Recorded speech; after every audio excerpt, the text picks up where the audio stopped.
Welcome, everybody, to the State of the Union. No, what did I say it was? The Town Hall. It's something. All right. This is a Patreon slash members exclusive stream, but not really, because I'm just streaming live. But after the fact, after this stream is over, it will be viewable only by my my biggest buddies in the world, my paid subscribers to my YouTube channel. Sorry, I'm trying to figure out the vibe. Just finished my enchiladas that I was talking about earlier on Sunday service, and I wanted to do this because I have been really, really bad at producing exclusive content for Patreon members and stuff. But that's the thing is I do make stuff and then I don't have time to edit it. So I've got a lot of stuff that I've recorded and just have no time to get to. But like you guys are the reason why I'm able to do any of this. It's sincerely really, really important. It really means a lot. Like I have a ironic edge on this show. Edge. I don't know. But I don't know. I'm like disingenuous a lot, but I sincerely, you can tell how uncomfortable I am with sincerity. I really appreciate it. And so I want to go through kind of what the future of the channel is. I'm a very disorganized person. I try to keep my life relatively organized, but I have ADHD. But things, I think I said, but things happen. You'll notice a couple things. Notice I got different glasses on than I did earlier, just to really change it up.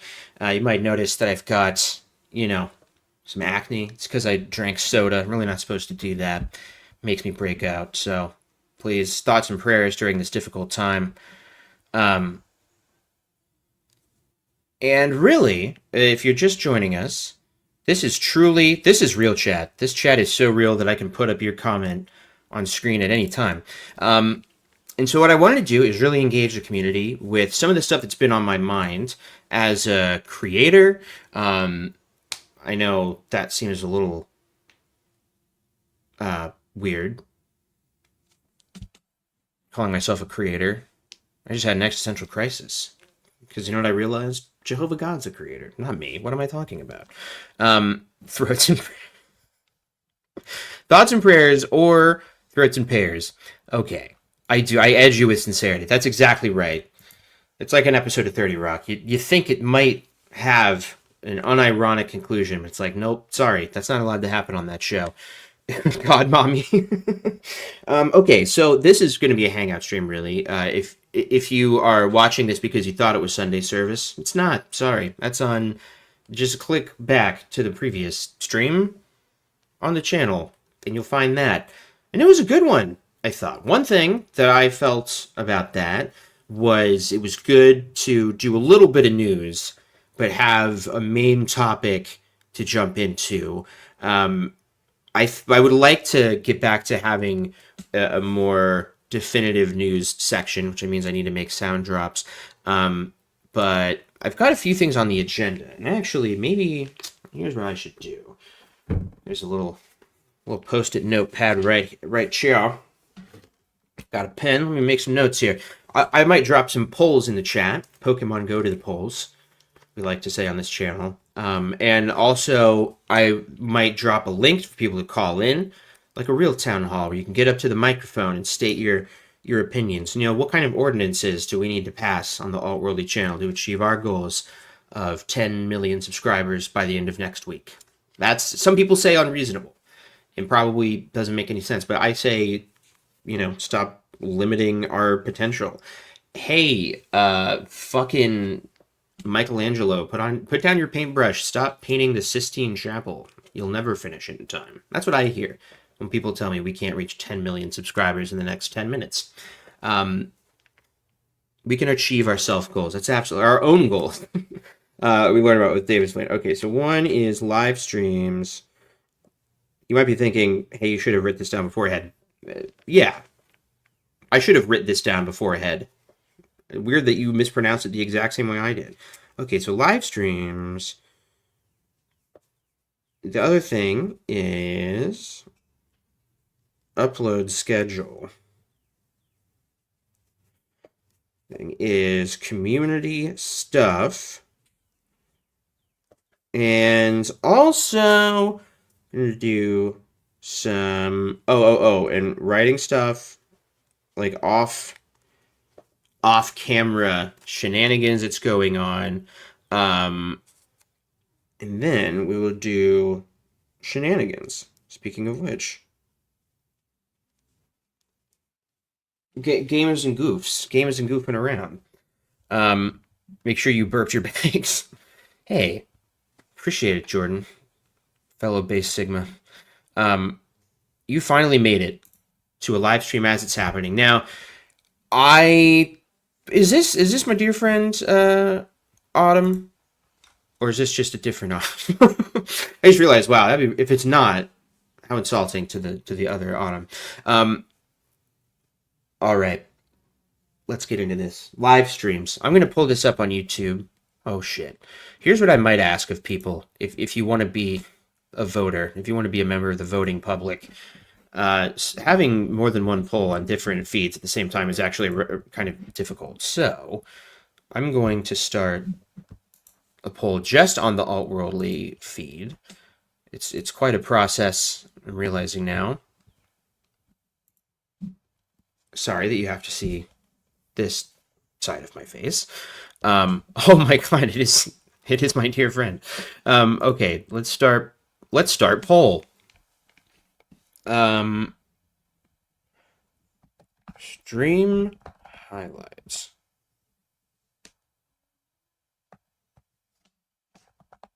Make them don't bother. Okay, so here's the first question. Stream highlights. Should we make stream highlights, or should we not bother? Because I think it would be a good way to increase engagement on one hand, but I don't really care about that in and of itself. You know, I'm not trying to be like Mr. Beast or something. But sometimes we'll go over something 2 hours into a live stream that I think this is good enough on its own to be like, well, maybe not that it's good enough on its own, but like it's worth hearing. But I don't necessarily know how people feel about putting that stuff on the main feed. So that's why I kind of made Small Worldly initially, was so that could kind of exist for that stuff. But honestly, the live streams, it's been a really weird thing. Like, it totally sabotaged my main channel videos in a way that, like, and if you look at the channel, you'll see, like, I haven't had a video go viral in at least 2 years. And the most viral I've ever gone is the Judicial Committee video, probably, and the Shalice and Sola combo that we did. And it's not like those are the most high effort videos or anything, but I want the channel to be high effort. And as we always say on this channel, where there's a poll, there's a goal. Describe the enchiladas, sir. Well, I'm really illiterate when it comes to food and describing it and ingredients and such, but I would describe them as delicious and savory and made with an extra dollop of love and sour cream. Last one to leave the convention was $100,000. Thanks to Jade, by the way. I hope we do find the real Jade one day. Well, not find her. I don't think she's missing. I don't think she's like our Shelly Miscavige. But anyway, yeah, let me know what you think about stream highlights. And I think if I make them, they will generally be, and I say we, because I do occasionally have Dr. Shem helping me, but we're both just doing this, in our free time. And so that's kind of the weird thing with the channel right now, is like I really want to be able to do YouTube full time. I know that like AltWorldly is not sustainable because it's such a niche thing. But between that and system failure, which I've been working on stuff for, I'd like to be able to do YouTube full time. If I was able to do that, it would enable me to like have an editor who could then at least I can submit all this stuff that I filmed and just don't have time to work on to that person, and it could be then there could be more regular uploads, and then it can kind of gain momentum from there. But I've never been able to hit that moment where it's like you've got the right amount of momentum and it just keeps going. That just never happens with the channel. It's just like sometimes randomly a video will do well, but for the most part, they just get like a couple thousand views, and I do it because it's fun. So I am trying to prioritize all this stuff because I want to make them. People say, okay, make them is definitely winning.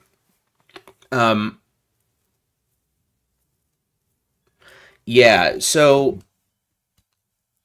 what's up with everything? I meant to start out with just kind of describing. All right, here's the deal, and let me start out as your as the comptroller of AltWorldly. That seems like a safe government position to talk about because I don't think anybody knows what that is. I certainly don't. I don't think we should ever look it up.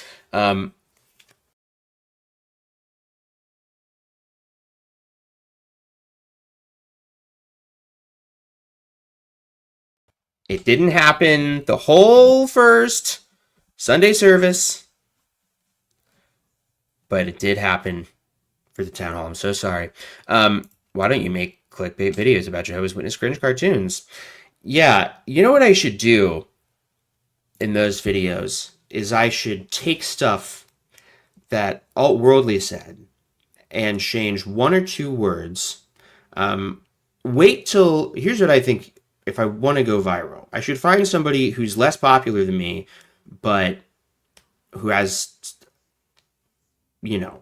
actual ideas about things to say in videos. And I should wait for that person to cover it. And then I can kind of just take what that person said and reword it, but shittier, and put a bunch of engagement bait up front. And then if I do that, then I kind of don't have to put in that much work when it comes to research or editing. And maybe I can even take some of the stuff. I don't know. I'm going a little off track here, but that's not a bad idea. But no, that was me being passive aggressive. And if you want to hear me being bitchier and more dramatic, become a patron. Spicy stuff happens behind the scene. On the main channel, we keep things godly. We keep things divine. And an invitation of our dear, dear friend, Jesus Christ.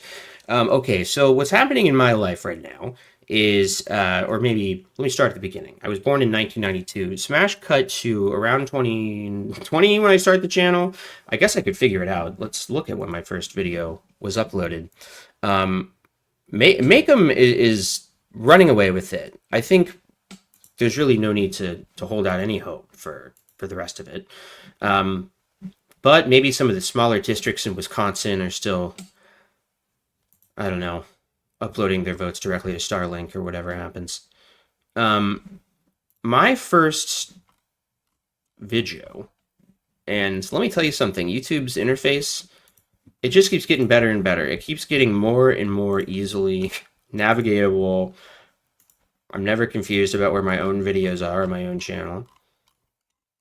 It's kind of impressive to make videos for this long and to get consistently the same amount of, fine views. Okay, so it says 4 years ago, because we're kind of in year 5, but let's look at the date. Another awesome thing YouTube does that we just love is that they hide the date. You have to go through like 3 steps to find the date of a video. All right, so October 26th of 2025 is the 5-year anniversary of the show. So I should probably do something big for that. But add Subway Surfers underneath homophobic JW videos. Oh wow, what a fabulous idea! Is that a thing people do? Is Subway Surfer the Infinite Runner game that I see people playing, like in random TikTok videos? I never understood what the hell is happening there. Why is it? What? Hang on a second. What happened to my background? I had a nice AltWorldly background. And it's just like gone. And now it's just a black screen. Bo? This is Bo's fault too? Yeah, that does make sense. Weird. That's not just me, right? My sweet, sweet AltWorldly background is gone.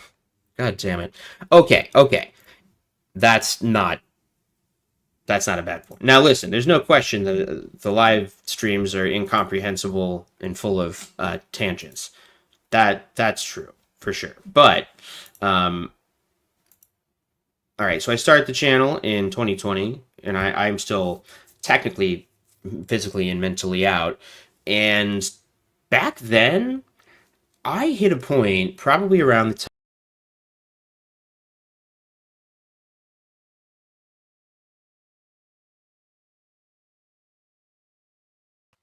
This is like a real town hall. It's like a real town hall because there's a lot of technical errors and microphone problems, and he's ADHD maxing. No, it's honestly true. It's honestly true.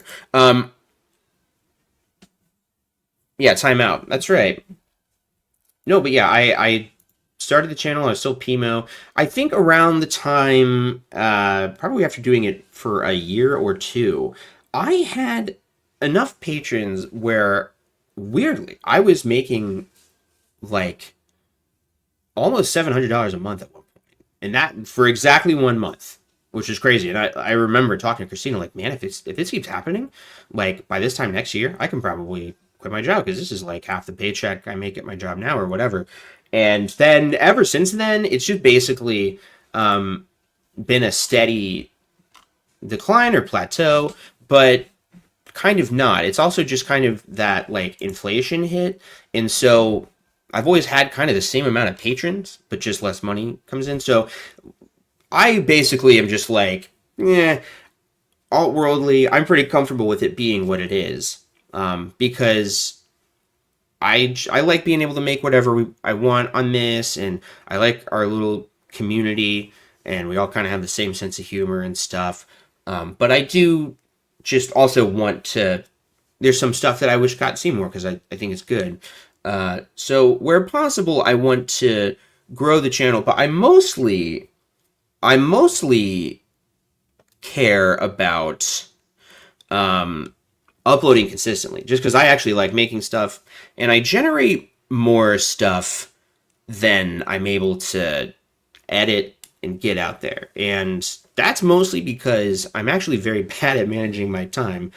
Not surprising, as we've made it 17 minutes in, and I've reset the premise of this about 80 times. But I also, when I left the witnesses and I'm starting this channel and stuff, my goal was to start AltWorldly to basically figure out how to edit YouTube videos, and so that then I could take that and start doing what I had already been hoping to do even when I was a witness, which was to make kind of like Lindsay Ellis-esque videos, basically. That's who I was really obsessed with at the time, and I kind of wanted to emulate that with maybe video games or something. And I was also going to work on novels, and so I've really kind of been doing all that stuff, but the novel thing, writing, that's really been kind of my full-time passion when I'm not at work, in addition to the channel. And so I talked a couple weeks ago, I got a literary agent, and so there's a chance that Not a Cult could also be mainstream published, but probably not. So still aiming for self-publishing there, but if there's a chance that it could be wider published, that would be awesome. So that's kind of the tricky thing, is that I'm doing all this stuff, but when it comes to system failure and writing, I'm kind of doing all this in the hope that it pays off eventually, because the book might not sell and the videos might never take off. So I'm trying to figure out like how to make my to divide my attention properly so that I can make all the stuff I want to make without, yeah, gotta find a way to make money off of this. I think you should leave. That chat I had with Andrew Gold. Oh yeah. Well, see, you can tell who's a real patron and who's an interloper. Here, Anna Bizarro Duda. If you stick around, I'll talk to your comment later. Talk to your comment? Is that the way to say it? Yes. Inflation hits different. We down bad for. Yeah, that's legit, I think. Bold words, those. Um, Neither, really. Well, I am writing something sci-fi for younger readers right now, but I'm writing. Seems like you spend a lot of time on these streams. Not really, because I mean, I do it once a week for 2 or 3 hours, and it's been a long time since I've done a patron only stream. So, and I also just really like doing it, and I find it fun, and I like hanging out. So anyway, all right, I think we've figured out we're going to do stream highlights. But oh, on everything? Well, yeah, I've got to spend time doing stuff I like. Um, the thing, it is true that like I spend all my time doing this stuff, but it's what I want to do. And for me, like I had a near-death experience a couple years ago, and this is different even from the hospital experience. Talked about it before on the channel, I won't get into it, but it did just kind of change my brain in some way, where it just made me feel like I'm not going to stop until I accomplish everything I want to accomplish on Earth. And so I definitely have been like, go, go, go. But, you know, I don't upload as frequently as I used to, and that's because I do kind of spread out my time, but it's disorganized and just based on vibes. And I'd like to be more smarterer and adulterated. That's got to be the right way to say that. But Not Occult is more paranormal horror, and the book I was able to get an agent off of is for like middle grade readers, and it's more comedic horror. It's more like funny, silly. I mean, you're familiar with my middle school sense of humor. Okay, so the next matter on the docket is the upload schedule, and that is how we pronounce it. I truly can't believe that any amount of people are willing to watch me ramble. Means a lot that you're here, guys. Okay, so this is important. We're getting into slightly more important things. Upload schedule. How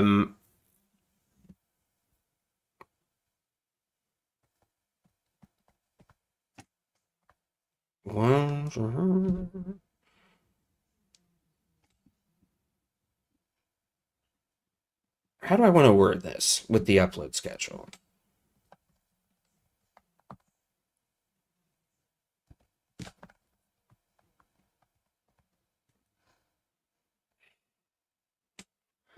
I know that this sounds like a silly question, but I'm going to explain. This is where you get the details in the margins, like when you go to vote, and you're like, I'm voting on a tax levy. I don't even totally know what that is, but then it explains it. I'm going to explain this next thing. So I would like to upload every week, but if I upload every week, sometimes that upload is going to be a stream highlights.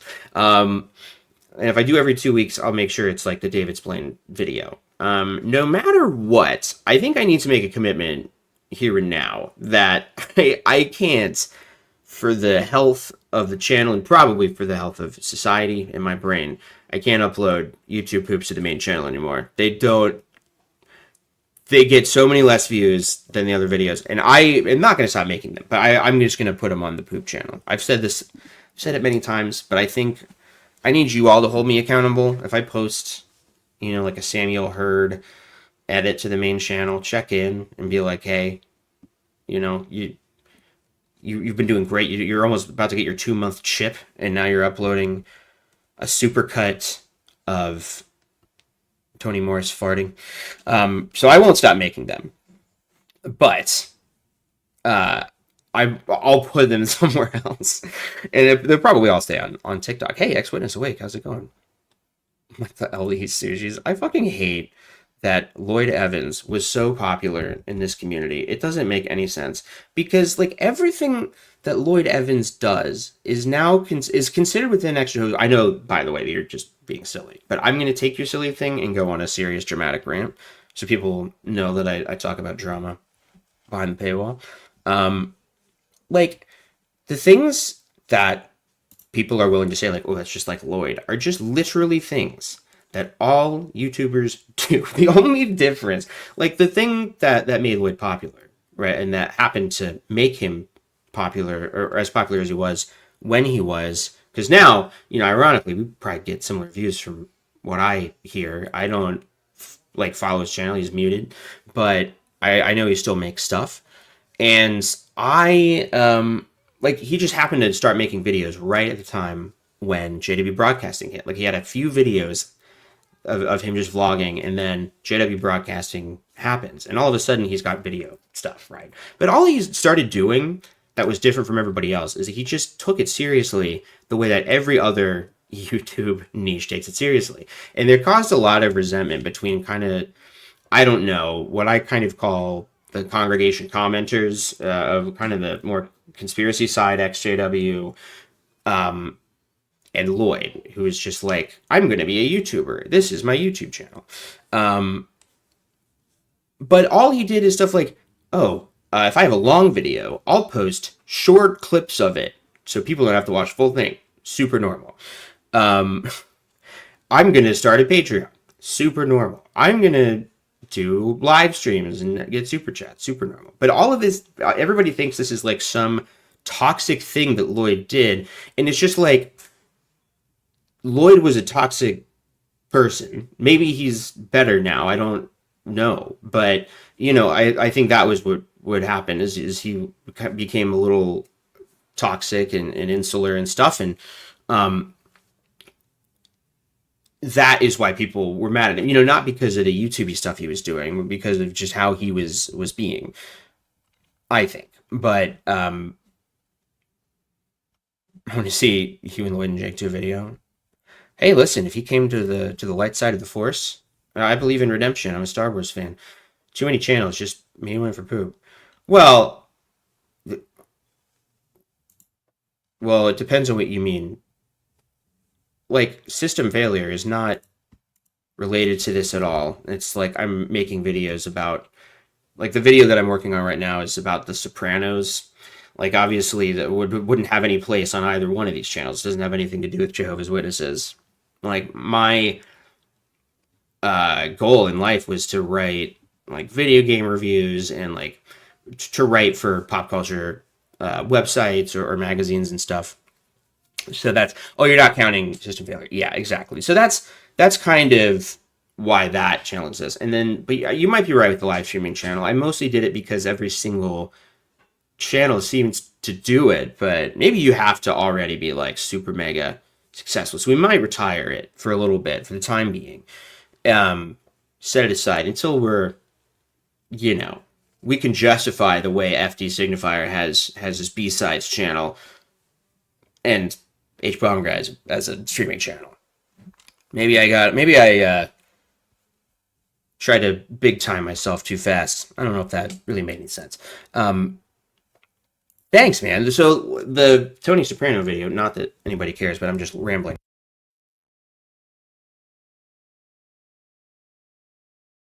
In that David Splain video, I talk about Tony Soprano and that scene where Carmela's like, you don't have any real friends. You're the boss. They're scared of you. Well, sorry, she goes, you're the boss. They're scared of you. And comparing him to Elon Musk. That is kind of what the video is, but it's just about Tony. Ooh, this is a good question. Yeah, by the way, feel free to sound off any questions you want to ask. Who do you think is the most important apostate? Is it France? Yeah, and it's not even, it's Ray Franz. It's, Carl Olaf Johnson, who did the 607 thing. Barbara Anderson, Jason, sorry, Paul Grundy, Jason, why am I blanking on his last name? Who started Avoid JW, which is really great. I'm not like ranking them. This is not like in order, but in terms of like making a huge difference. And Mark O'Donnell, I think too. Like all of that stuff is really. Those are the ones that come to mind. Like, oh yeah, like really accomplished something, doing important things. And right now in our class of apostates, we've got a lot of. we've got a lot of really cool people.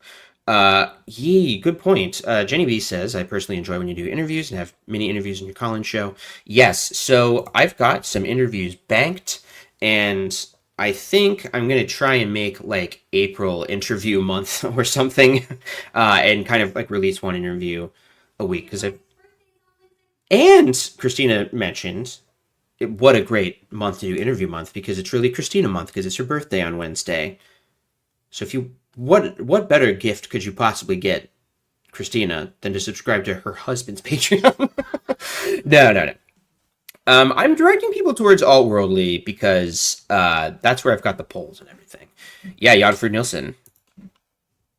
And like no disrespect to Rolf Ferruli, but frankly, because he won't separate himself from the organization and it's authentic, like he still in some way believes it's the truth, well, he doesn't really have any unique insight that we didn't have before.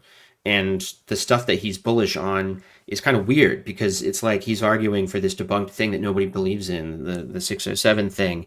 So it's just sort of like, that's a little odd to me.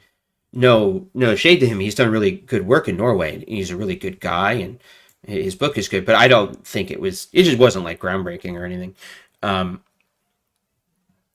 Call-ins have been awesome every week. People seem to be cool with every week. But sometimes it'll be, I guess you might call it a lesser upload. And maybe we'll alternate between stream highlights and such. But okay, next thing is community. And what I want to ask is I want to do a monthly club, some kind of club with people like a book club.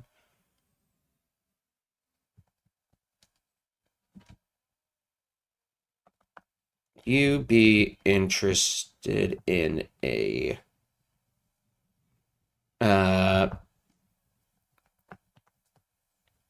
book club movie club? I'm thinking like AV club, like AltWorldly AV club kind of. But like Crisis of Conscience, maybe that one's too obvious, but like In Search of Christian Freedom, a lot of people haven't read and might be worth having an excuse to read that. I've been a part of some like book club or game club groups in the past, and I do think it's really fun. We can just have like a thread or something where we can post about it in the meantime, but we could do something like this where we kind of do it like a call and do it like an actual book club where people can turn on their mics, cameras if they want, whatever, and we can talk about it. And like, or a watch along movie would be fun. Totally. I was thinking the same thing. Like we could do like Heretic, a great recent example. That's culty. Severance would be fun, like an episode of Severance. Yeah, like some kind of media club where no obligation, obviously, but if you want an excuse to read something like that. A book I reference all the time on here is Sarah Schulman, I think her name is. Conflict is Not Abuse. Like, cult related, because a lot of it is about shunning, because there are times in your life when you might need to cut someone out of your life, but generally as a species, maybe we've defaulted towards thinking it's just blanket okay to cut people out of our lives, and we've gotten a little bit anti-communication. Anyway, that's a good book. ContraPoints has referenced it. So we could do that with like nonfiction or movies. We could do a watch along. So if you're interested in stuff like that, then we can do that. Yeah, I will also give Lloyd his flowers here. And funny enough, I kind of think that the reason why he went on Andrew Gold's channel is because that's Andrew Gold's thing. He's like, he was super into the left is canceling people grift, like, and just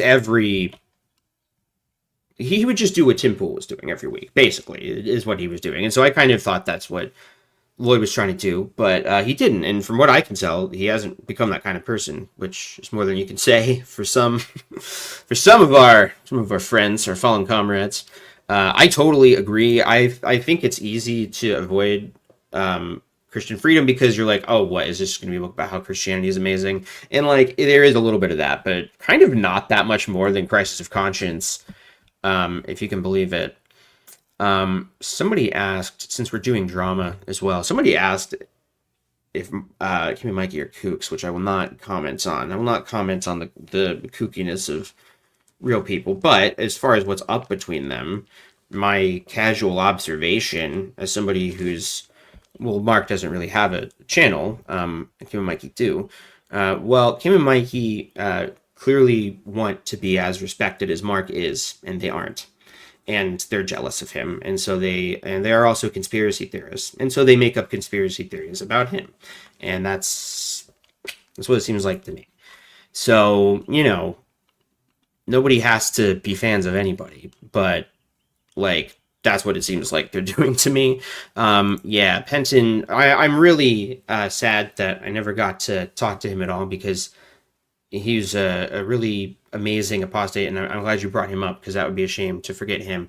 His book, like Apocalypse Delayed, is really great, and it is a really, still probably the most granular, detailed history of the organization that we have up to the Ray Fran stuff, um, where they actually accomplish stuff legally. I mean, no. Do they? I mean, I think that's, to me, it's about the victims and survivors, and to the extent that they're able to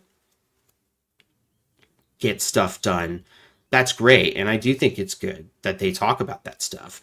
But they also believe in like satanic Illuminati imagery hidden in the publications and believe all kind, and like they were all in on like anti-vax Anthony Fauci is a satanic pedophile person. I mean, they didn't say that, but they like were all that kind of person.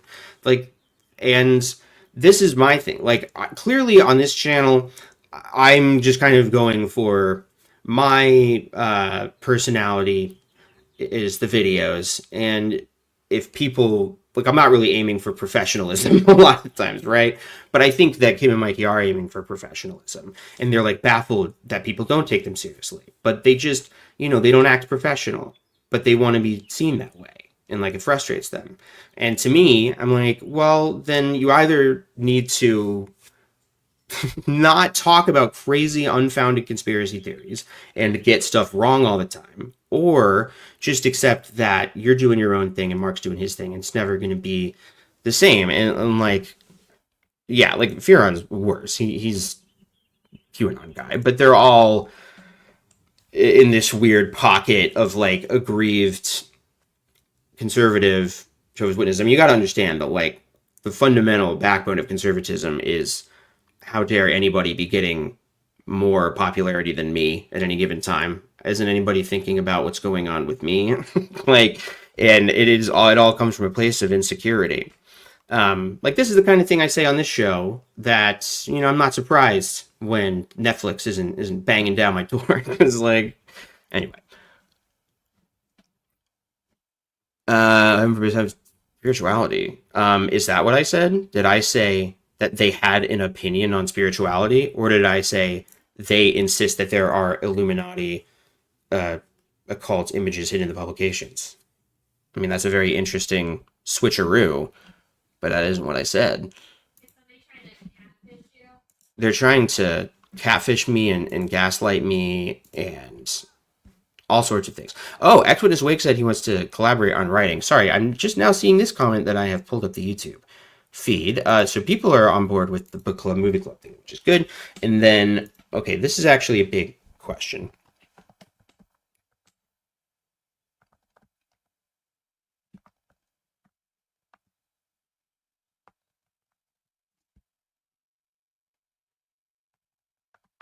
And this is worded horribly, which is unfortunate because it is referring to a book. I promise that the quality of the book is better than the quality of this poll that I'm typing while distracted by 10 million different things.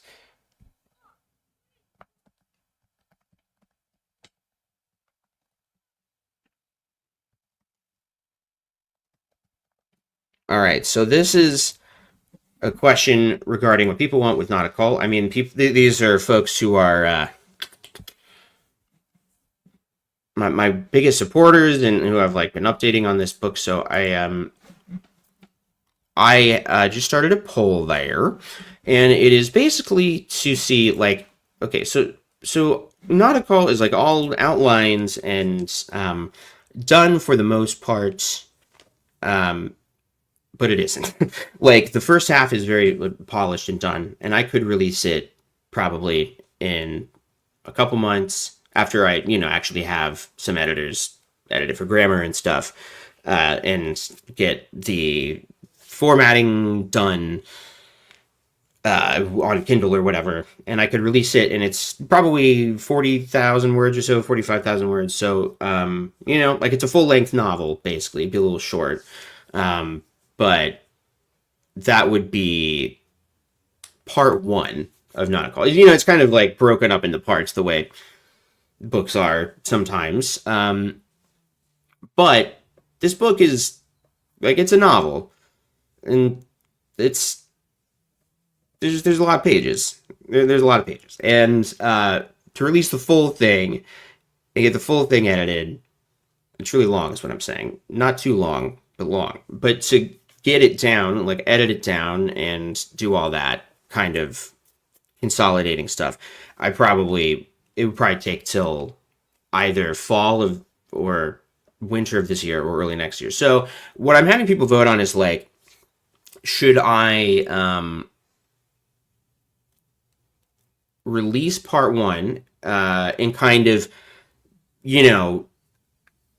just release part two / the full thing as its own release next year, or should I just wait? And maybe I can have people sign up to be beta readers and stuff so they can get kind of like early access to it and so forth. Very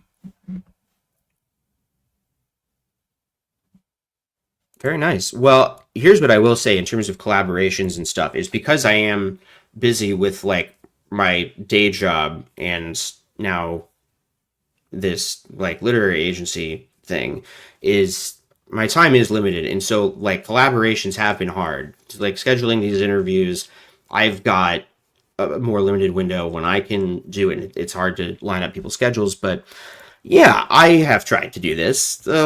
Sometimes people don't email you back when it comes to other anti-religion channels. That's not entirely true. I just need to follow up more, but I haven't had great luck with getting other people from other interests on the channel.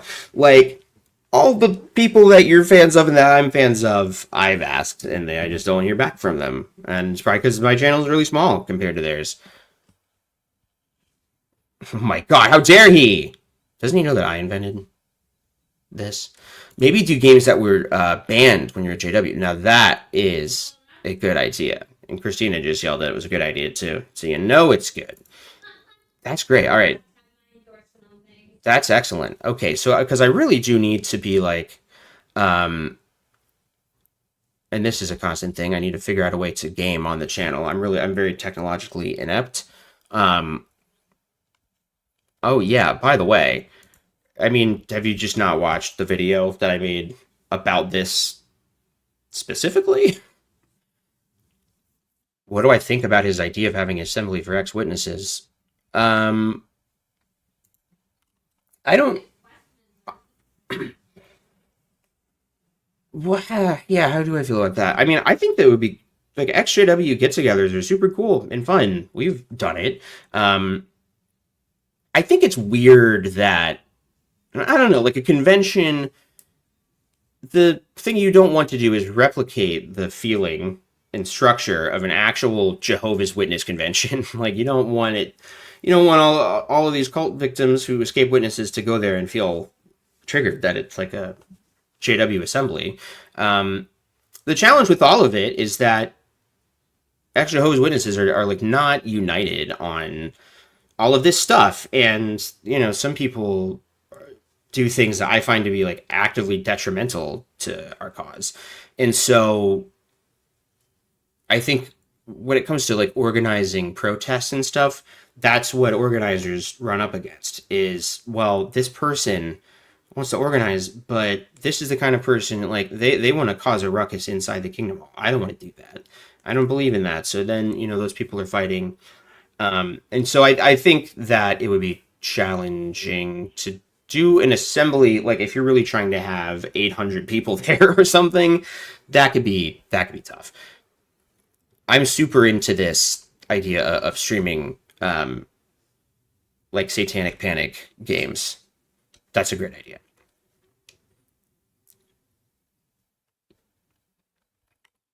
Let me see here. Jackbox stream. Right. So this is the part where I tell you that I once again don't understand how to do it. I need to get Twitch working on this, and I thought I did, but I don't. And I also just saw Witness Wake says the next challenge is we are all broke. And yes, that is the case. I yeah, like buying video games. Like I haven't bought like a new video game in a while. I want to play Xenoblade X but I own it on Wii U and I just never really played it. Anyway, good question. Ooh, okay. I remembered that there was a spicy question I wanted to get to earlier. This was Anna Bizarro Duda, which is a great name. You took down that chat you had with Andrew Gold. He told you straight up there are two sexes, and you were all like, ugh. I mean, that's not necessarily how I remember that going. It wasn't intentionally removed, I'll say that. It was just that it was done like over Twitch and like my old unpaid StreamYard plan, and it just kind of evaporated from the channel. But I'm pretty sure I have it somewhere. Like I'm pretty sure I have the download. I just haven't re-uploaded it. And it's odd because it's old. And I'm like, I mean, does Andrew still agree with the stuff he said? Like, is it super cool to upload a debate from like 3 years ago? So it still exists, but also, no, I was not blown away by Andrew Gold's arguments. Oh wait, no, we saw that Jackbox stream. That we will definitely do once I know how to do it. I do have a game idea. Do most XJWs end up non-religious or just most who are active online? I think that's a really hard one to know because we don't actually have access to most ex-Jehovah's Witnesses and what their habits are after they leave. A lot of people don't know about this like kind of online world, but they're still what we would consider to be apostates. They're just like not online, and maybe they're super atheist, but they're just like, oh yeah, I'm not really on Reddit, so I didn't really know about that. And so you just never really hear about it, or people who just move on with their lives and don't post, or maybe they move on and they're religious, but they're just more chill religious. They're not like their whole brand and life is not about Jesus in the way that, if someone's doing a YouTube channel, it makes sense that they would make that a part of it because there are Christian ex-Jehovah's Witnesses who want to see that. I mean, that's kind of one of the annoying things about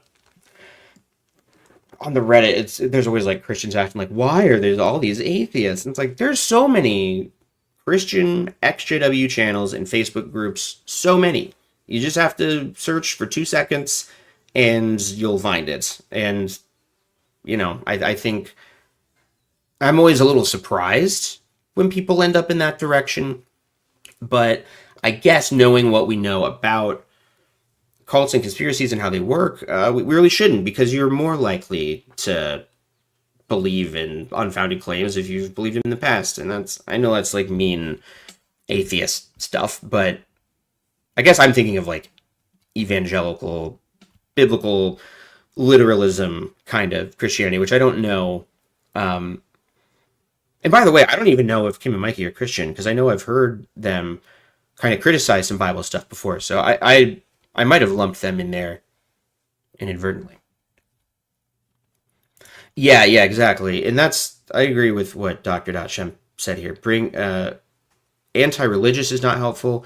Being anti-extremist is how we avoid theocracy. Yeah, like I've I've really enjoyed watching that YouTube channel, the New Evangelicals, and they're all Christian, but they just are against whatchamacallit, Christian nationalism. And so that's what they talk about. And it's sort of an unlikely alliance, but truly, I have absolutely no qualms with people who have like spiritual or religious beliefs or anything, as long as it doesn't cause them to believe in demonstrably false things that could harm people. And from my viewpoint, I like if you're out there spreading vaccine misinformation, then I don't want to fucking, you're not going to be on my channel saying that kind of shit. And if you're the kind of person who thinks that they're right, it's weird to me that you like this channel, because on this channel, we trust facts. And not just when they conform with what I'm saying. Like, yeah, blah. They perceive a form of Christianity based upon the Luciferian doctrine. What the fuck does that mean? They perceive a form of Christianity. I don't know what that means. Oh, and that's another thing that happens. Karen Booth says, I didn't watch any apostate material for 30 years after leaving. Now I'm obsessed. Yeah, I think that's really common too, is like, people leave, but because they don't know that this sort of video exists, they're like, oh shit, I never really had a chance to commiserate about this stuff, because maybe they're just really concerned about getting out and getting on their feet.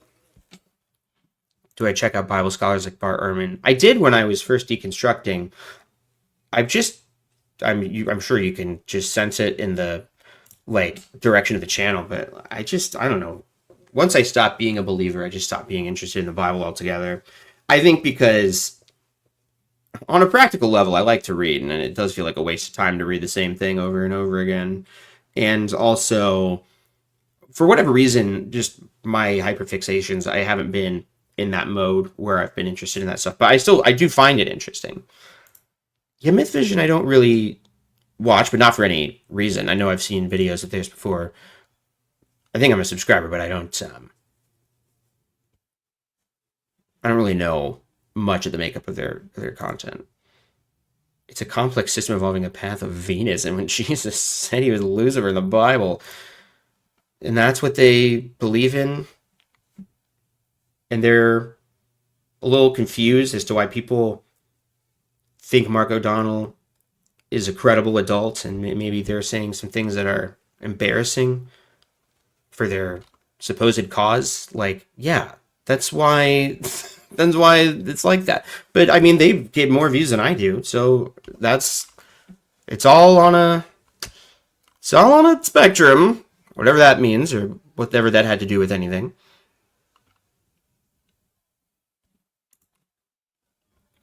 Aaron Huberg says that a German apostate / JW historian said in an interview that the organization still has its grip on him since he's anti-JW, not non-JW. He's still controlled and would like to become non-JW, but can't. That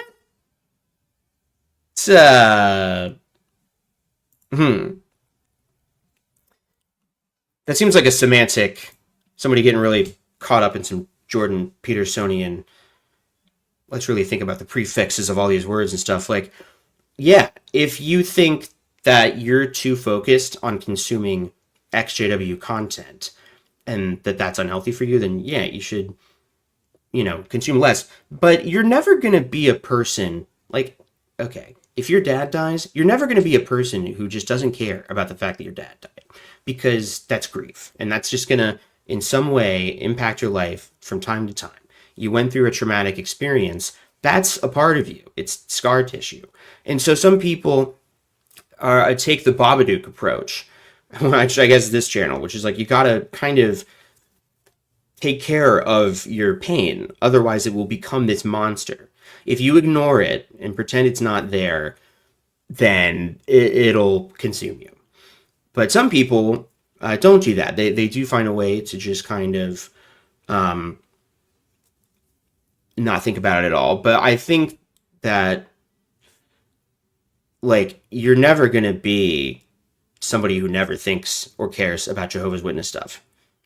So what that has to do with your recovery, I don't know because I'm not a professional anything, but I don't think that you should be so worried about being anti or non or whatever the fuck. Just, worry about being happy and fulfilled as a person. Um, but I understand the sentiment of it. Like, oh, well, they're still controlling my life. But it's like, I mean, I just fundamentally disagree with this premise. People say this about Trump too. That's like, oh, I don't give him the satisfaction. He just wants attention, and you can't chase every little thing. And it's like, when someone is doing harmful things, like, yes, they're kind of commanding your attention, but it's not such a bad thing to speak out about the harmful thing. Like, I don't know. What's the alternative? Ignore it and just allow them to continue to commit abuses and never try and do anything about it or pretend like it doesn't exist? I don't know. Yeah, there's like varying degrees. But I don't think you can be. Yeah, right. Well, you can get really. You can get out of control. I guess I don't actually know who that person is. Wait, there was something that Shad said that I wanted to. I want to be clear because somebody said, like, it was about Kim and Mikey. For people that don't understand it, who don't simply think it crazy, it's better that way. Oh, I do not think it is simply crazy. And I don't think that craziness is simple. And I don't think it's the right word. What they believe is absolutely complex. And it depresses me, the kind of knots that people are able to tie their own brains in to avoid dealing with reality. But that doesn't mean that what they're saying as regard to fucking Luciferian Jesus, magic, Bible, fucking whatever that leads them to believe in anti-vax stuff, like, that's not good for your brain. It's not true. There's no way to prove it. And if you believe that, you're a fool. You're a fool for believing in something that has no evidence and that is that absurd. I don't really know what I'm supposed to, like, how am I supposed to react to that? And that's not to say that that's all they are, but that part of their belief system is foolish. Like, there are things that we agree about when it comes to CSA. But I don't know. There's a really weird thing that happens that I notice someone on the left. I don't really care about left-right divide so much. I mean, I do, but I think we probably need to think of it in a different way. But, like, I don't know. There's a weird thing where it's not enough that we have freedom of speech and are allowed to have our own opinions. It's that people have to applaud us for our opinions and congratulate us and say that we're smart and say that they agree and that they should respect it just as much as the complete opposite opinion that they have. And, like, that's just, it doesn't make any sense. That's not how anybody's brain works. Like, they think I'm stupid. I know they do. They've said as much on social media before, but, they think I'm some, like, woke lefty, whatever the fuck. And I've listened to the way those, like, apostate, what do they call themselves? The, like, apostate coalition people? I don't really know. It's not that. Like, vast apostate army people. They say the fucking nastiest stuff about liberals and leftists and all that stuff. But then they're just like, but why can't we all just get along? Why can't we just get along? And they don't really talk like that. I'm just being mean. And it's like, I don't know why you want me to like you so much. Why aren't you clearly don't like me and you think that what I believe is stupid. Why do you want me to believe, like, I don't get this. I don't understand it. Yeah, right. It is disappointing. But it is a fact of life. And I get stuff wrong on this channel all the time. So I'm, my theory is that we're all stupid dudes. We're all stupid. And we got to be willing to admit that we can believe and say some stupid things. Once a neural pathway is formed, it's hard to unknot them. Yeah, exactly. Well, I mean, yes, I got bad grades in school, generally speaking. I definitely got bad grades in science because I was a Jehovah's Witness who thought that evolution was a myth invented by Satan. So I did not get good grades in science. And I'm also very, very bad at math. History, I did get good grades on. I took advanced history classes. Did I retain that information? In a lot of specific detail, not so much. But here's what I want to do. Here's what I want to do. Who does my eyebrows? Oh, God. My parents. They gave me the right genes. All right, I had a little idea for a possible game. Or at least something resembling a game, since I couldn't get Jackbox games to work. But I'm going to take a sip of water. My church had been giving me ass to drink. But now I was freely receiving, the water of life. Beautiful. Beautiful. I love to see it. Okay.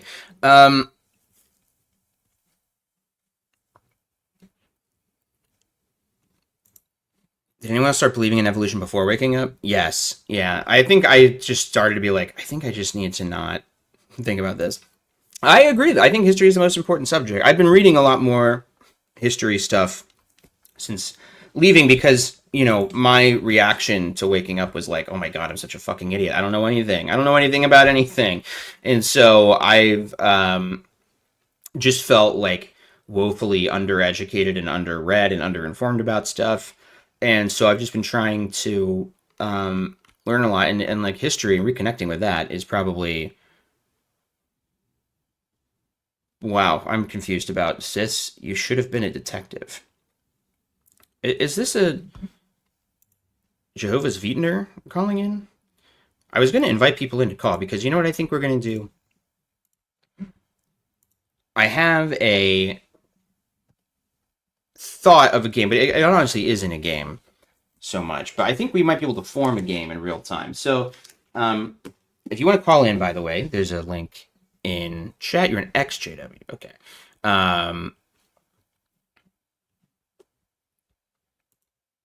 Link in chat if you want to call in. Ooh, Inferno. That's been on my list. I have not read that. Yeah. Isn't that amazing? So one of the things that woke me up, well, that made me start questioning creationism, I should say, or intelligent design, because we don't even call it that.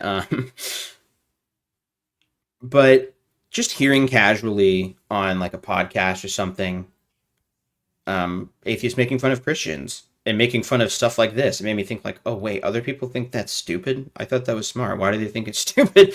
And like hearing people that I knew to be really intelligent saying that what I believe is stupid had an impact on me. Hey. Oh, that's really cool. I love that. You want to show it off, or is it not done yet? Oh, it's done. I mean, if you want to. Yeah, Christina's been working on her design. She did all of this by hand. Her ink and markers and magic work. Incroyable. And we stand. Thank you. We stand. Thank you. Nobody has to call, by the way, but if anybody wanted to, we could. Here was my idea for a game. I need some kind of random number generator. I need some kind of like super crazy like Dungeons and Dragons die or something, because a couple years ago I thought I was going to talk a lot more about conspiracism on the channel, but I made that video about the Freemason conspiracy, and that was supposed to be part one of a bigger project, but that video kind of made me lose my faith in humanity and made me go totally insane, and it made me feel like my brain was broken by the end of it, so I just had to stop. But in the process of that, I got a couple books by conspiracy theorists. I got an Alex Jones book, which I don't have in here, and I have this other book called The Biggest Secret by David Icke. Some of our chatters may know who David Icke is. ContraPoints references David Icke in her latest video. And I found that video really validating, because there's a part at the end where she's just kind of losing her mind, and I was like, yes, that's what happened to me. I get it. But what really is kind of mesmerizing about this book is that if you turn to any page, you will hear the most insane things ever possible. Just absolutely insane things. And so, and there's, let's see, before we get to the appendix, there's 500 pages, really. I mean, there's 496 pages. 496 pages of content. And I think that we should, in some way, get a random number and go to a page. But then there needs to be a next phase of the game, which is like almost a predictive element of, like Irving Bingo and Severance, of like, what are we going to find? What are we going to find on this page? But I think we're gonna have to do a few to kind of get a feel for the David Ickery of it all. So if people in chat want to start sounding off with numbers, and I will reflect these numbers by turning the page. Reflect the numbers by turning the page? That's not a great thing. True crime cults, Freemasons will hurt your head, but we need to learn to talk about uncomfortable things in an intelligent and unemotional way. I mean, I agree. I think the problem is that you don't agree on what I would consider intelligent and unemotional. So I think that we agree that needs to happen, but I don't think that anything I say, you're gonna agree with it. We should do this with the Bible Teach Book. That's another great idea. Ooh, another one I've got is I did find, and I am finding more of my old Watchtower publications. A viewer sent me an amazing, like, pristine copy of that yearbook that has the Declaration of Facts in it. I got to send it back to them after I finish this project on anti-Semitism in the group.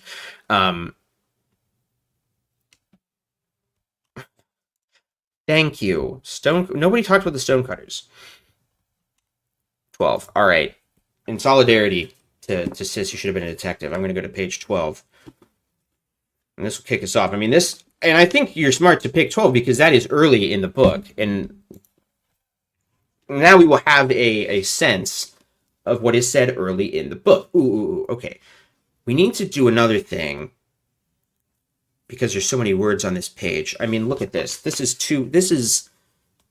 500 pages and the print is not large. This is not the Bible Teach Book. They're not just trying to fill pages to hit a certain page count.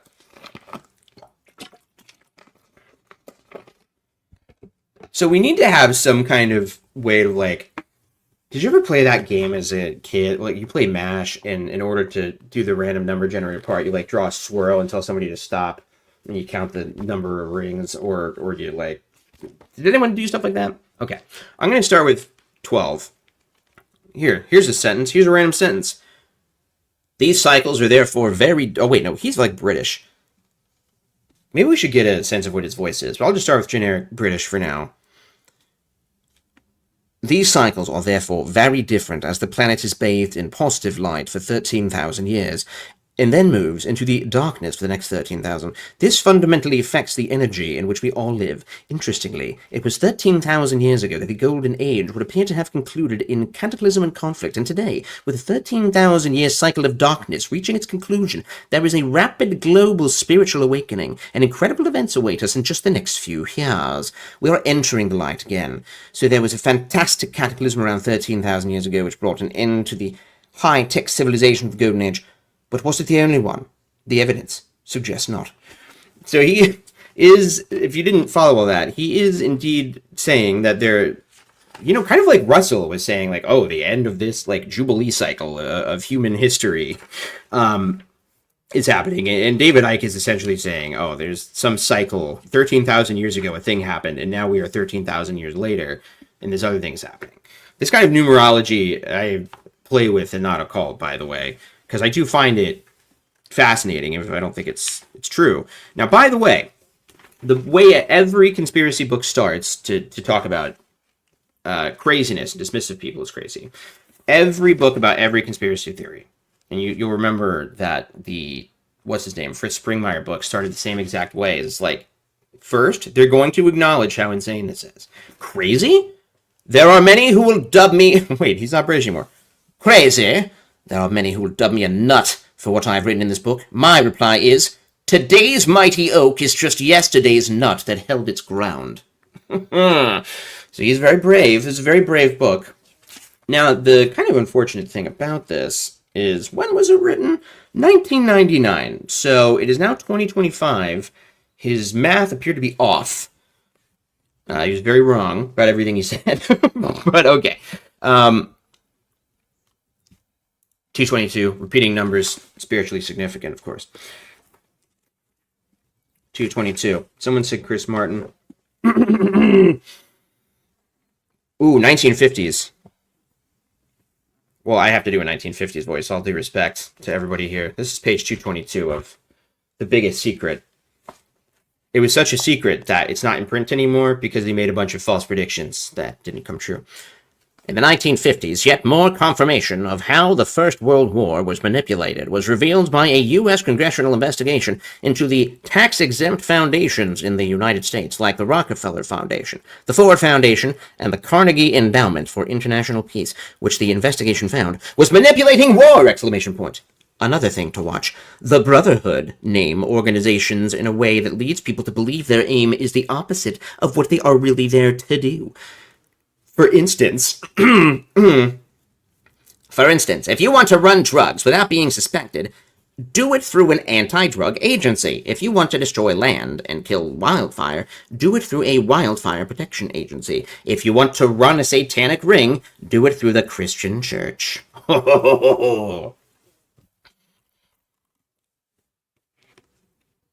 Okay, you're right. That was kind of 1930s.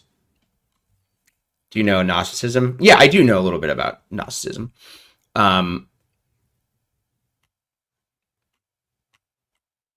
know about archons and so forth.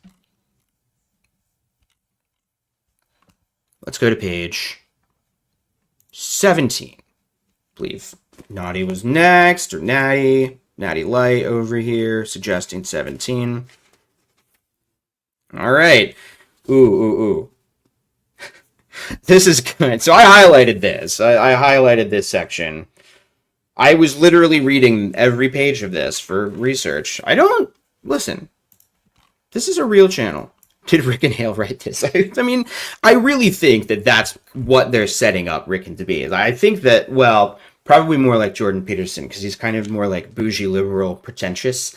But I kind of think that that's what they're doing with Rick and Hale. Is he's going to be this guy who's kind of seen as an outsider, but is like co-opted by Lumen.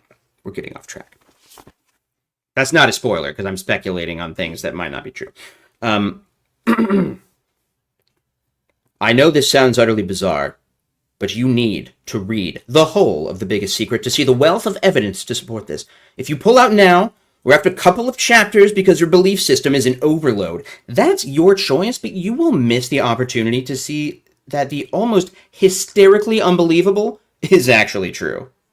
It's such a smart tactic. It's such a smart tactic to be like, yeah, this sounds like the dumbest fucking made up bullshit ever, but it's true. And if you read every single word of it, which no one is going to do, no one is going to read 500. I think if you did that, you would go insane, because I read, I don't know, probably about 150 pages of this and really felt unwell and had to take a break really up until the ContraPoints video, engaging with this stuff at all. Your spiritual pullout game, I know.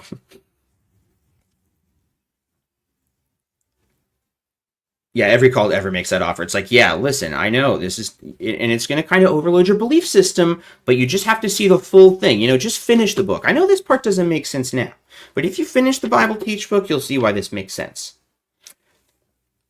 Let's talk about that part later. Let's just think about what I was talking about earlier. I'm trying to think of what Jade says with the billion, God's going to kill 8 billion people at Armageddon thing.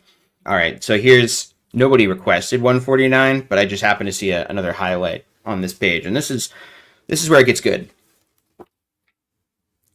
This is precisely the vision for the human race planned by the reptilians. If Saunier and his friends were operating among Emma Calv's circle, none of these names matter. We are talking Satanism here. I'm not saying that Saunier was a Satanist, because I don't know, but he knew people who were. The Habsburgs, a big-time reptilian bloodline, ruled the Holy Roman Empire for 500 years before its demise in 1806. There is obviously no way to check and see if the blood of Romans contained reptile blood, which I like. It wouldn't. That's not even really his claim. Like his claim isn't that reptilians would have discernible reptile DNA, because of course they've found all these crafty methods to get around our ways of testing. So there is quite literally no way to prove him wrong or right. But 500 pages of this shit sure feels like evidence. And like this is the drawings of the reptilians, by the way. They're absolutely spectacular. But yeah, it's just sort of like the Kree in the Captain Marvel movies, how like they can shapeshift. That's what he thinks is going on, is that there's just evil people and they shapeshift into lizards. And, you know, it would be very embarrassing to dedicate your entire life to this and then have to admit you were wrong. So he just doesn't ever do that. Wait, does anyone have one more? Does the book have study questions?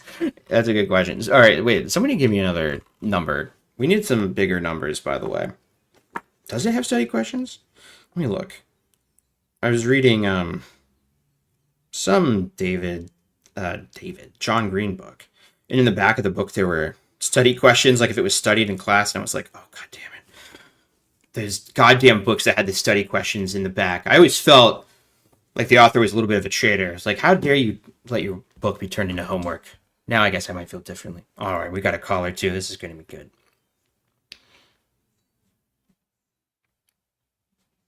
That big old half-bird chin on that lizard face. My lizard face. All right, Lauren says 486. 486 is one of the loveliest pages in the book. Wow, it starts off mid-thought. But the entire book is actually sort of mid-thought. All right. Wait, I never did Chris Martin. Shit. How we do that? All right, so it's sort of like this, right? That's the reason for the UFO scam. Problem, reaction, solution. The extraterrestrials are not invading. They are already here, and they are the ones operating through physical bodies who will save us. The UFO investigator and lecturer Norio Hayakawa says this plan is called Project Panic, and that high technology equipment will be used to create an optical illusion of a USO invasion. Damn it. Bo, you're distracting. And that is the only reason why I messed up reading that flawlessly written sentence. Wow, okay. Well, let's get our feelings of one of our callers here. Bear Woody, what do you make of the reptilian conspiracy theory?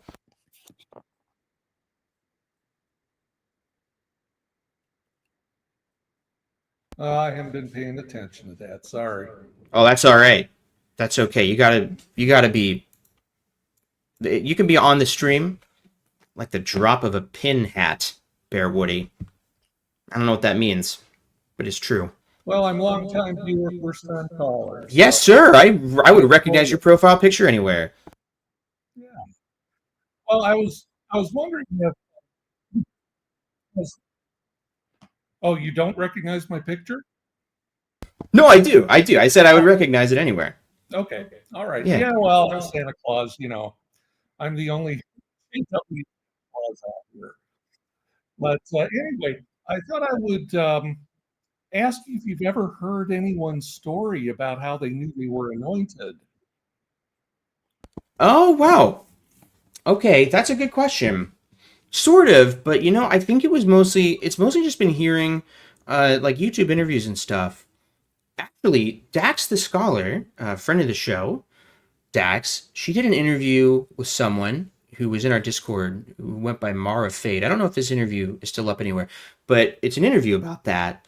And there's a couple interviews out there with people who thought they were anointed. It really, to me, it seems like they have for the most part, have a sincere belief that like, well, I don't really connect with the teachings of Jehovah's Witnesses, like emotionally the way they're supposed to. And so they think, well, maybe I'm one of the anointed. And that, maybe that's why I'm not connecting to it. It seems like a lot of people actually do have a lot of self-doubt about it. And they just, like, they know they're not allowed to. But that's a good question. That would be a good kind of person to get on the channel. Yeah, people aren't supposed to talk about it, so you don't hear this. But my mother professed to be the anointed. And isn't that a culty term? Profess to be of the anointed. Profess to be the anointed. Yes, I had an uncle who professed to More be of the anointed. supposed to doubt people who say they're anointed. That they say profess to be. Yes, But she told professed. me in the 80s, back in the 1980s, back when I was active, about how she knew she was anointed. And we were living in this house, and she was in the basement. I was just a little kid. She was in the basement ironing.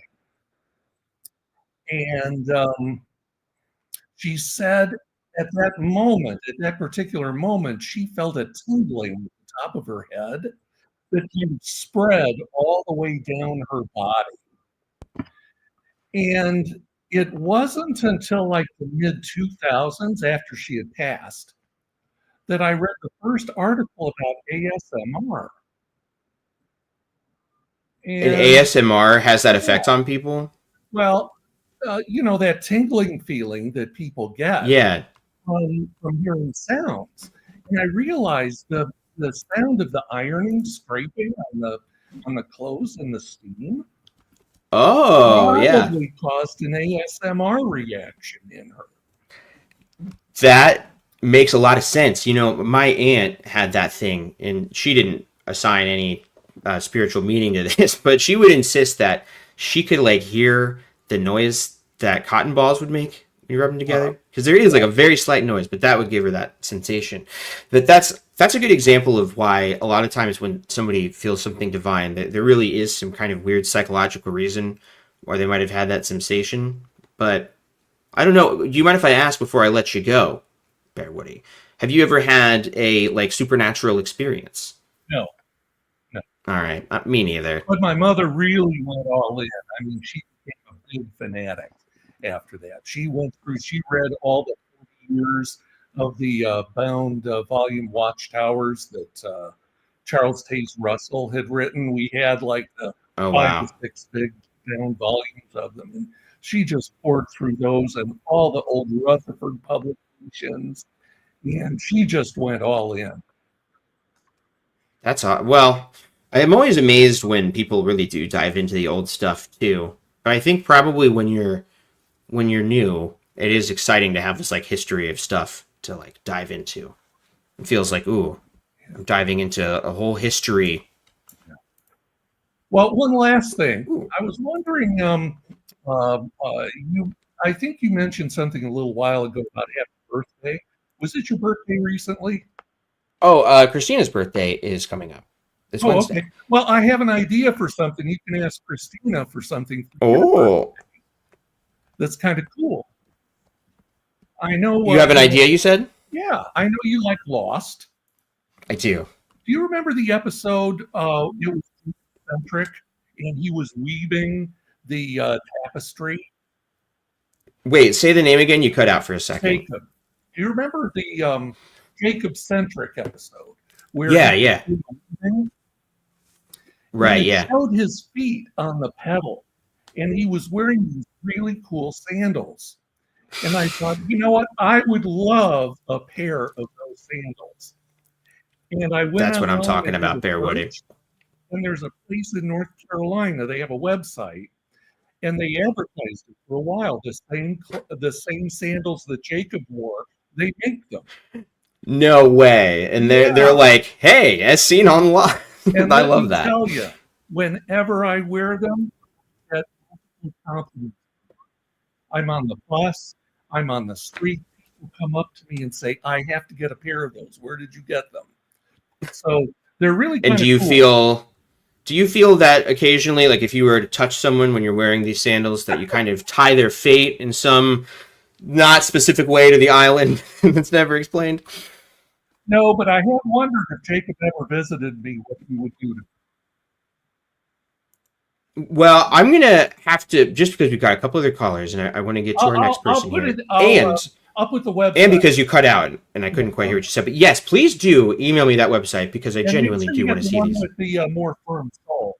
They have some really flimsy soles, some of them, but get the ones with the more solid sole.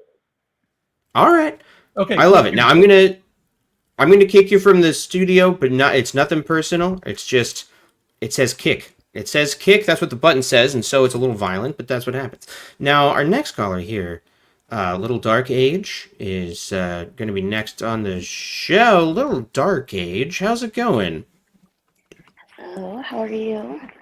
I'm doing great. You said that you went to a JW school.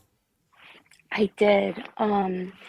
I've been So so curious about these. yeah, so it is not on paper a Jehovah Witness school anymore. It was founded in the Interesting. 70s to be like a school. How they described it was like to have a like mind together. Um, and it was Jehovah Witness teachers, faculty members, everyone.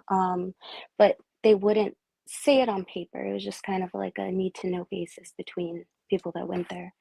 But yeah, I went there from elementary to eighth grade.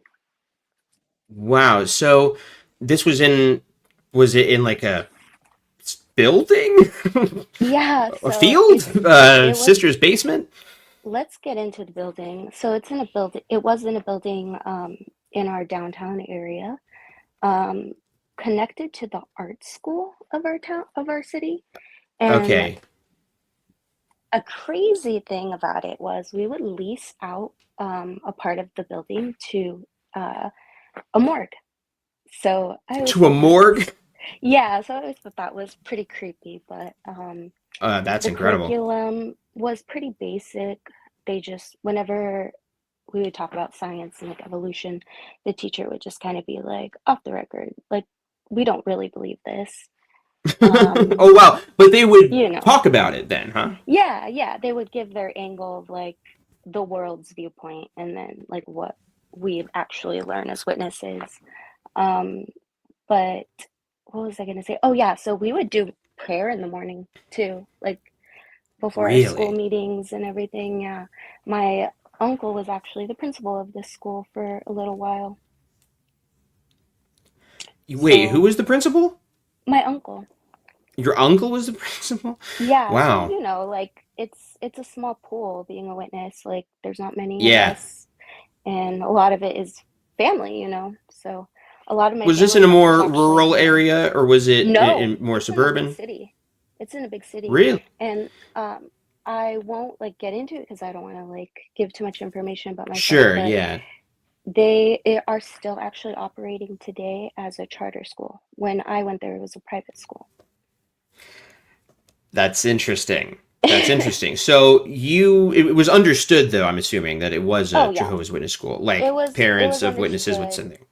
Yeah. It was like a by like you would recommend it to other witnesses, like in your halls, like, oh, like, you know, I don't want my student to go to public school, which I actually did go on and off public and then go back to that school throughout the years. Um, Interesting. so What was that experience like? Like what was the disparity that you noticed? it was shaky, like socially, because Hmm. I didn't necessarily hang out outside of school with witnesses or anyone like worldly, you know. So Yeah. uh it was like kind of the same for me going into public school, but now having more in common with people, um, you know, worldly people, and like kind of getting the world shown to me. And my parents saw like, oh, that's not what we want. You know, you're not Right. focus. That's You're not good. focusing more on being a part of these worldly programs, after school programs. I was getting tempted more, as they say. So I would go Right. back and forth, but then I would be like, the commute is too much, or, you know, the teachers don't like me. I'm seen as like a problem child. And I have ADHD, so I had a learning disability that the school couldn't, uh, you know, cater or Yeah. specifically give me that education I was needing. But I ended up going to online high school and graduating online and just kind of going at my own pace because, you know, Jehovah Witnesses don't want their kids going to prom and being involved. So I ended up Yeah. going down No, but that path just that makes to sense. finish my schooling. Yeah. Now, have you since done any more schooling or anything like that? Unfortunately, no. I wish I could, That's but all it's right. just Same here. so I haven't either. it's so expensive. And I being a know. witness, you kind of take learning into your own hands. So I'm a big reader. I love learning about these topics of like psychology and like history and like journalism, facts, and it's really gone Yeah, into my research of this cult and like why they started and like what their angle is. And yeah, obviously, it's a real estate scam first and foremost. And I just took it into my own hands, relearning history and science because it's just insane what they try to teach us there. Narrative. yeah. I love that. I'm very similar in that I did not do well in school, like in a school environment. Um, I always just got kind of like average grades. Was never like a great student or a terrible student necessarily, but um, I had never really thought about it like that. That you do get in the habit of just having But to sit down and read a lot as a I've Jehovah's gotten into Witness. philosophy of things like the thinking and cult mentality. And I brought up Edward Bernays in the chat. He was the original HR for America. He basically took Sigmund Freud, who was his uncle's papers, and we reworked it to his advantage during the Industrial Revolution, which makes me think that like Russell had access to this because it really goes into like how to control a company and like make them believe and make Which them. now what is this? Like had Edward access to Bernays, Edward he Bernays. Okay, I missed the name, but I know what you're talking about. Someone in chat mentioned yeah, this person earlier, right? Yeah. so it's basically like how to uh, jailbreak a brain to profit. Interesting. Yeah. So I think about Well, I how would believe it. Watchtower was in like publications, and that's related to the media, and then it's out in New York with all the shipping shipping boats, and it just shows like they use their where they were to get the message viral basically throughout the world, Yeah. That's and really interesting. that helped with their whole real estate scheme. So Oh yeah. I know for me, I tend to think that it's not that the real estate part of it is more of something that's happened in the last 20 years or so, as just publishing stopped being uh, lucrative for them because, you know, it's it's dead. worth The for written them word to is dead do. basically. Yeah, if they can do that, like if they can print stuff for $0 or basically, 2 cents a magazine, but they're converting a certain amount of people, well, now they're not converting that amount of people. So it's kind of now they're just trying to stop the bleeding and keep as many people in as possible. I have a And so question. that's where I think the real estate thing started as a way to like we need to make a lot of padding financially for ourselves. But that's just my theory. My speculation is behind like, do they ask people to basically give their like life savings if they have any money to their Mm, name? Like, do they make it like under the table or read between the lines kind of insinuation to do that? that's a great question because I just assumed that if you were a good witness, you would just do that anyway. Like Stephen Lett, I don't think we know this for sure, but the dude's got a lot of money and almost certainly he funnels it into the organization. And I do know that culturally among wealthier witnesses that it is sort of expected that you donate a little bit more or leave some kind of property, but that it would be interesting if there was a more like formal informal thing that said that. Yeah, I But think about culturally, that. that's like definitely seems true already. I think about that. Like, if that's their way of like, you know, control, like that's like where it really is. Like, yeah, sure, they could get like people to do their bidding, but when they're getting people to create their portfolios of income, like Yeah, that makes you think like how much more sinister this can get. yeah. No, I it's very valid. Would you? You should email me if you get a chance. My email is in the description of most videos. I'll put it in this, but I'm curious about JW schools. It's something I need to look into more because they exist, and but I've just never There's done a not deep many. dive. I've done some Yeah, research. I know that like there's there a are some couple here that and still there, exist. but they won't associate themselves with Jehovah Witnesses.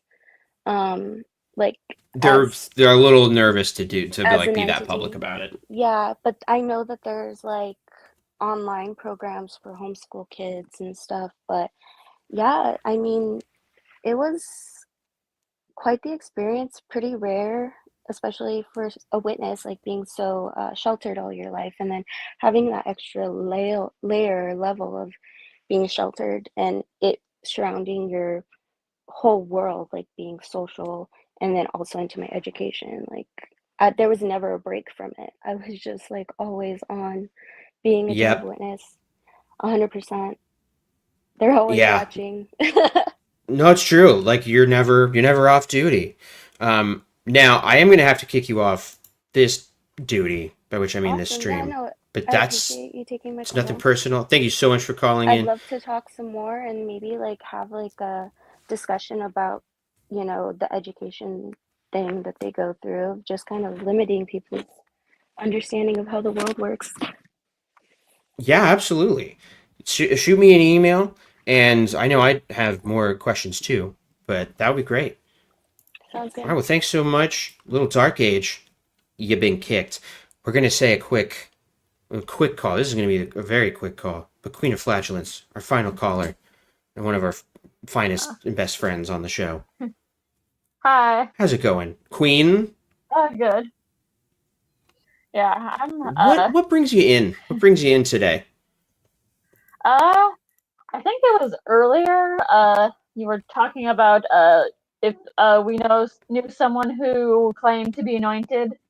I did. Yes, When I was a kid, I studied with an older sister because my parents they just didn't have the time to study with me or the patience. So we that's said, kind of a common thing. Is like having your kids study with someone else. Weirdly. yeah, my parents had this really older lady uh, sitting with my sister and I, and she claimed to be anointed. And the funniest thing is that after my sister and I moved, this she set up with us when we lived in Arizona, and then my sister and I moved up to Michigan. And after a little while, she moved up to Michigan, and now she's roommates with my twin sister, who's still Pee. Oh my gosh! So this like anointed person is still in your life in some way. Yeah. Now, did they seem more spiritual to you? Did this seem like one of the most spiritual people ever? Yeah, like these she like sometimes like my sister and I would like stay at her house for like a sleepover or whatever, and like when in the mornings she would do the whole daily text thing. You do the old daily text thing. You make you actually read it. Yeah. That's interesting. Now, did she ever give you some indication of how she knew she was anointed, or did she give you the old "we just know" thing? Yeah, it was like a she just knew thing. Like and she also I didn't know she also had like a late husband that I didn't meet. The person died before I met her, but she had a late husband who was never a Jehovah's Witness. And I don't know how she feels about how she thinks that her husband is going to be on Paradise Earth without her. Well, that's what I'm wondering. Maybe she's like, if that dude's gonna be resurrected, I don't want to share a planet with him. I'm just gonna be in heaven, and I can Yeah. watch him from afar. Maybe that seems like she Yeah. really wanted to be like, no, I'm not even gonna be on the same planet as my husband. Actually, Yeah. that's amazing. I knew somebody who was basically my own age who started to claim that he was anointed, and all of us were like, what? We all thought it was ridiculous. But he would try and be really performatively spiritual at like our little get togethers with like other Jehovah's Witnesses in our early 20s, and we're all just trying to like be there to, try and find a marriage mate. And he is like sitting in the corner with the insight book or something. Like he was really he wanted to be seen being spiritual. Yeah. Funny thing is, like, she was from New York, and you can tell it in her voice. Like, she had one of those really loud New York accents. Oh, nice. I love that. Was she somebody who was like early in the organization and like had a like went preaching with a Uh, sandwich board? no, she was, I think in her, like, 50s or so, and she didn't join the organization until after she was, like, an adult, after she married her husband. Oh, weird. So this is Yeah. just this is a real constellation of a person. We don't know what's going on with them. Uh-huh. She told me about how she tried to preach to a friend of hers. She wrote her letters about Armageddon and stuff, and the friend wrote back that she was scaring her. Oh my god. This this Bo guy is being a little distracting, but in a very cute way. Queen, I appreciate you calling in and sharing your anointed experience. No offense. And this is really nothing personal at all, but you are kicked from the studio. Goodbye. All right. I think flatulence should be democratized. People are calling into question your royal honorific. I don't know. People are getting restless with the queen of flatulence. I support the queen. Long live the queen, I say. This has been great. What a good time. I'll get games figured out at some point, folks. But we've got a nice solid roadmap for the future of the channel. Look forward to stuff, new uploads this week and so forth. And Bo, please don't knock over the thing. Okay, I'm going to end this before it gets out of hand. All right. Okay. Goodbye. Wait, no, I didn't click the button. Bye.